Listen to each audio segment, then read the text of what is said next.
السلام علیکم ناظرین کرام، نئی ویڈیو میں آپ کو خوش آمدید کہتے ہیں۔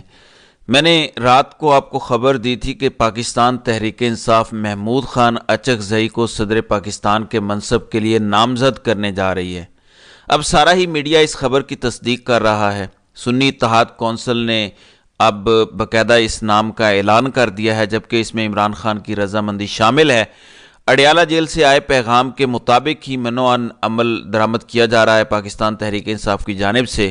اب آج اور کل تک کاغذات نامزدگی جمع کروائے جائیں گے۔ آج آصف علی زرداری کے کاغذات نامزدگی جمع ہو جائیں گے، جبکہ امید ہے کہ کل تک سنی اتحاد کونسل، پختونخوا ملی عوامی پارٹی اور دیگر اتحادی جماعتیں مل کر اچکزئی کے کاغذات نامزدگی جمع کروا دیں گی۔ سوال صرف اتنا ہے کہ کیا M Q M Asif Ali Zardari کو ووٹ دے گی؟ اگر آپ ووٹ دیں گے تو آپ کراچی والوں کو کیا منہ دکھائیں گے؟ آپ کے مینڈیٹ پر تو پہلے ہی سوال ہے۔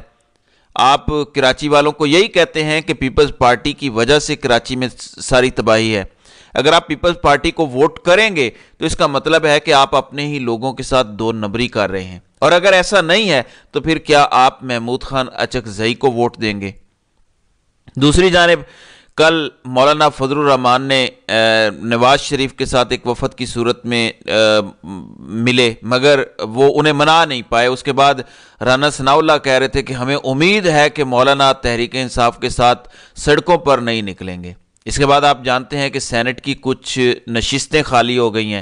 اب ان خالی نشستوں کا نقصان بھی آصف علی زرداری کو ہے، کیونکہ یہ نشستیں ان کی خالی ہوئی ہیں۔ آپ جانتے ہیں کہ وہاں پہ ایک ایک ووٹ امپورٹنٹ ہوتا ہے، بالخصوص سینٹ کے اندر۔ اب اگلی صورتحال بڑی خطرناک ہے۔ ایک جانب علی امین گنڈا پور آج وزیر اعلیٰ خیبر پختونخوا کا حلف اٹھائیں گے۔ گورنر نے ان کی سمری پر دستخط کر دیے ہیں۔ آپ نے کل ان کی سپیچ سنی ہوگی، انہوں نے ایک وارننگ بھی دی اپنی تقریر میں۔ دوسری جانب آج وہ لوگ جن کی جان گئی پچھلے چند مہینوں کے اندر پاکستان تحریک انصاف کے، وہ کارکنان جو شہید ہوئے، ان کی فیملیز کو بھی آج علی امین گنڈا پور نے اپنی وزارت اعلیٰ کے حلف کے دوران مدعو کیا ہے، ان کو دعوت دی ہے، جس سے آپ اندازہ لگائیے کہ وہ کس مزاج اور سوچ سے آگے بڑھ رہے ہیں۔ پھر سہیل وڑیچ نے لکھا ہے کہ بحران کا حل کیا ہے؟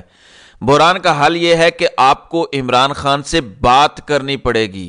آپ عمران خان کو سسٹم میں سے نکال کے کچھ بھی نہیں کر سکتے۔ مثال کے طور پر جب شہباز شریف کی حکومت آئی تھی تو تمام وزیروں کو اور آرمی چیف کو یہ لے کر گئے تھے اور بتایا گیا تھا کہ قطر کی بھی سرمایہ کاری آ رہی ہے۔ ہمیں بتایا گیا کہ یو اے ای اور سعودی عرب سے بھی پیسے آ رہے ہیں، ستے خیرہ ہیں، ہم نے عمران خان کو کسی صورت نہیں آنے دینا۔ آج یہی بات سہیل وڑیچ نے اپنے آرٹیکل میں بھی لکھی کہ ہم پچھلے کئی ماہ سے سن رہے ہیں کہ مڈل ایسٹ سے، یعنی مشرق وسطیٰ سے اربوں ڈالرز کی سرمایہ کاری آئے گی، ابھی تک تو وہاں سے پھوٹی کوڑی بھی نہیں آئی۔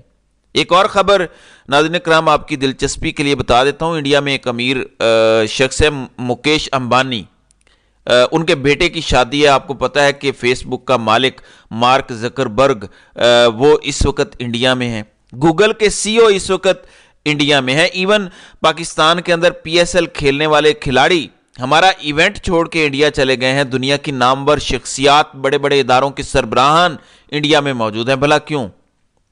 وہ مکیش امبانی کے بیٹے کی شادی میں شرکت کے لیے آئے ہیں، حالانکہ مکیش امبانی کا حکومت سے کیا لینا دینا؟ ایک پرائیویٹ شخص ہے، کاروباری شخص ہے، اس کو سافٹ پاور کہتے ہیں۔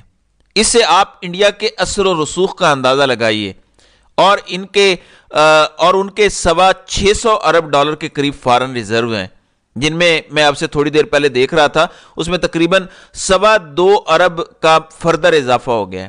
جبکہ ہم کن چکروں میں ہیں؟ جب ان کے ہاں ٹیکنالوجی کے بڑے بڑے سی اوز ان کے گھر بیٹھے ہیں، ہم نے پاکستان کے اندر 17 تاریخ سے ٹویٹر بند کیا ہوا ہے، آدھا مہینہ گزر گیا ہے۔ ہم کر کیا رہے ہیں؟ ہم سافٹ ویئر اپ ڈیٹ کرنے میں لگے ہوئے ہیں، جبکہ انڈیا دنیا کو سافٹ ویئر بیچنے میں لگا ہوا ہے۔ تو یہ دونوں ممالک کی ترجیحات کا فرق ہے۔ دوسری جانب نواز شریف اور شہباز شریف کیا کریں گے؟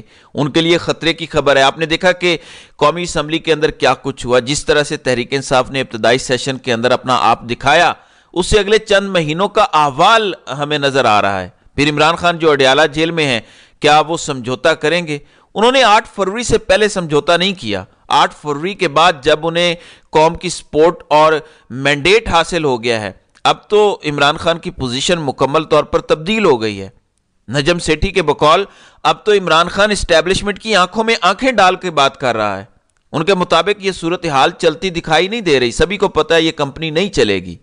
کل جنید اکبر خان نے بھی یہی کہا کہ ہم اس اسمبلی کو مانتے ہی نہیں ہیں، اور ہم ان کی قانون سازی کو بھی نہیں مانتے، اور ہم اس کو چلنے ہی نہیں دیں گے۔ بات بڑی سیدھی سی ہے، آپ عمران خان کو جیل میں رکھیں، آپ اپنی من مانیاں کریں، یہ تو ہو نہیں سکتا۔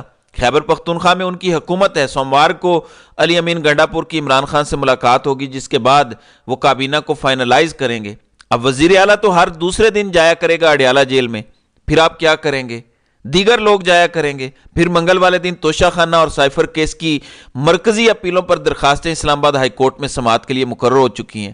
اب ہر گزرتا لمحہ جو آپ عمران خان کو اڈیالہ جیل میں رکھیں گے وہ سسٹم پر اور اس نظام پہ بھاری پڑے گا، آپ مزید دباؤ میں آئیں گے۔ پہلے آپ کہتے تھے کہ عمران خان کو جیل میں ڈالیں گے تو عمران خان کا قد بہت بڑا ہوگا، اور وہ ہو گیا۔ اب دوسرا خوف ہے کہ عمران خان کو جیل سے نکالیں گے تو کیا ہوگا؟ ظاہر ہے وہ نواز شریف تو نہیں ہے کہ وہ جہاز پکڑے گا اور لندن بھاگ جائے گا۔